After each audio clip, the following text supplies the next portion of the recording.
शास्त्री जी का जन्म 2 अक्टूबर 1904 में मुगल सराय उत्तर प्रदेश ब्रिटिश भारत में हुआ था। शास्त्री जी का जन्म उत्तर प्रदेश के एक कायस्थ परिवार में हुआ था। इनके पिता का नाम मुंशी शारदा प्रसाद श्रीवास्तव था। वे प्राथमिक शाला के अध्यापक थे और इन्हें मुंशी जी कहकर संबोधित किया जाता था। इनकी माता का नाम राम दुलारी था। लाल बहादुर शास्त्री का आरंभिक जीवन लाल बहादुर शास्त्री अर्ली लाइफ। लाल बहादुर जी को बचपन में परिवार के सदस्य नन्हे कहकर बुलाते थे।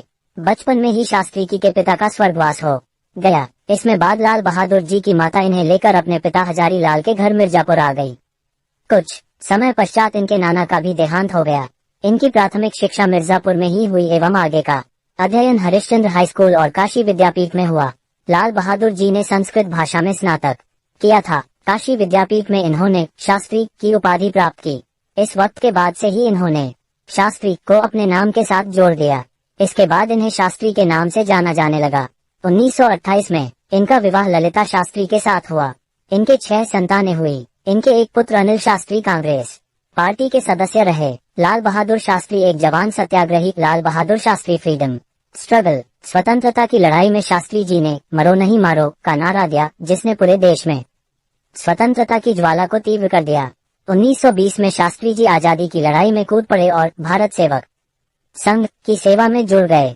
यह एक गांधीवादी नेता थे जिन्होंने संपूर्ण जीवन देश और गरीबों की सेवा में लगा दिया। शास्त्री जी सभी आंदोलनों एवं कार्यक्रमों में हिस्सा लिया करते थे, जिसके फलस्वरूप कई बार उन्हें जेल भी जाना पड़ा। इन्होंने सक्रिय रूप से 1921 में असहयोग आंदोलन, 1930 में दांडी यात्रा एवं 1942 में भारत छोड़ो आंदोलन में महत्वपूर्ण भागीदारी निभाई। द्वितीय विश्व युद्ध के दौरान भारत में आजादी की लड़ाई को भी तीव्र कर दिया गया।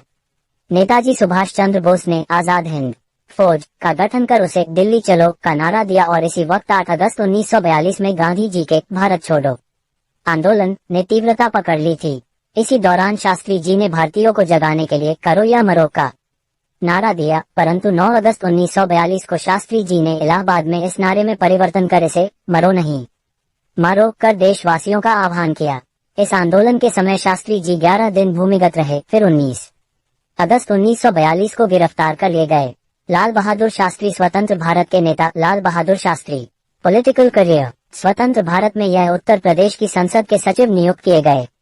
गोविंद वल्लभ पंत के मंत्रिमंडल की छाया में इन्हें पुलिस एवं परिवहन का कार्यभार दिया गया।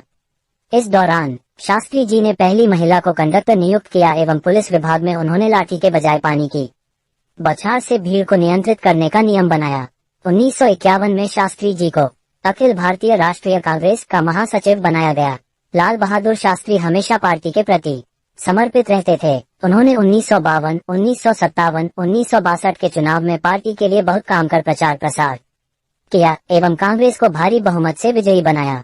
शास्त्री जी की काबिलियत को देखते हुए इन्हें जवाहरलाल नेहरू की आकस्मिक मौत के बाद प्रधानमंत्री नियुक्त किया गया, परंतु इनका कार्यकाल बहुत कठिन था। पूंजीपति देश एवं शत्रु देश ने इनका शासन बहुत ही चुनौतीपूर्ण बना दिया था। अचानक ही 1965 में 7:30 बजे पाकिस्तान ने भारत पर हवाई हमला कर दिया। इस परिस्थिति में राष्ट्रपति सर्वपल्ली राधा कृष्णन ने बैठक बुलवाई। इस बैठक में तीनों रक्षा विभाग के प्रमुख एवं शास्त्री जी सम्मिलित हुए।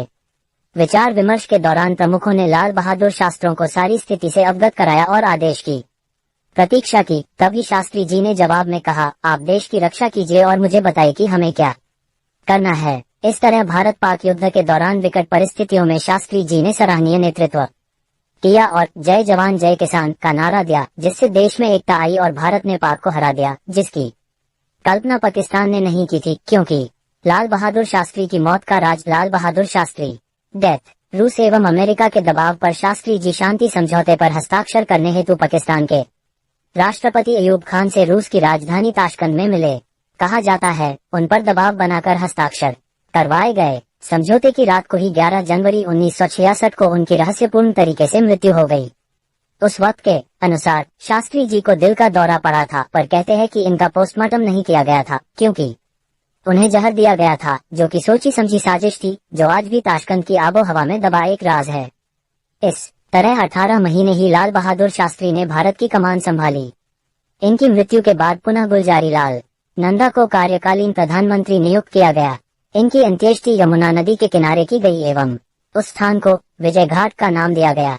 लाल बहादुर शास्त्री की मृत्यु कैसे हुई? Lal Bahadur Shastri death reason. 1978 में ललिता के आंसू नामक पुस्तक में इनकी पत्नी ने शास्त्री जी की मृत्यु की कथा कही। कुलदीप नैयर, जो कि शास्त्री जी के साथ ताशकंद गए थे, उन्होंने भी कई तथ्य उजागर किए, परंतु कोई उचित परिणाम नहीं निकले। 2012 में इनके पुत्र सुनील शास्त्री ने भी न्याय की मांग की, पर कुछ हो न सका। लाल बहादुर शास्त्री पुण्यतिथि। शास्त्री जी की पुण्यतिथि प्रति वर्ष 11 जनवरी को मनाई जाती है। क्यों? लाल बहादुर शास्त्री जी के बचपन का नाम क्या था? अंश लाल बहादुर वर्मा। क्यों? लाल बहादुर शास्त्री जी ने देश के लिए क्या किया? अंश आजादी में लड़ाई में अपना महत्वपूर्ण योगदान दिया और किसानों के हित के लिए कार्य किए। लाल बहादुर शास्त्री जब देश के प्रधानमंत्री थे तब उनके मंत्रिमंडल में इंदिरा गांधी किस पद पर थी? अंश सूचना एवं प्रसारण मंत्री। क्यों? लाल बहादुर शास्त्री का जन्म कब और कहां हुआ? एन 2 अक्टूबर 1909 में उत्तर प्रदेश के वाराणसी के मुगल सराय क्षेत्र में हुआ। क्यों? लाल बहादुर शास्त्री किस जाति के थे? अंश कायस कोलन। लाल बहादुर शास्त्री किस राजनीतिक पार्टी से संबंध रखते थे? अंश भारतीय राष्ट्रीय कांग्रेस पार्टी। क्यों? लाल बहादुर शास्त्री जी का उपनाम क्या था? एस वर्मा। बाद में उन्हें शास्त्री नाम मिला। क्यों? लाल बहादुर शास्त्री की हत्या कैसे हुई? अंश ताशकंद में पाकिस्तान के साथ शांति समझौता साइन करने के बाद अचानक दिल का दौरा पड़ने से उनकी मृत्यु हो गई।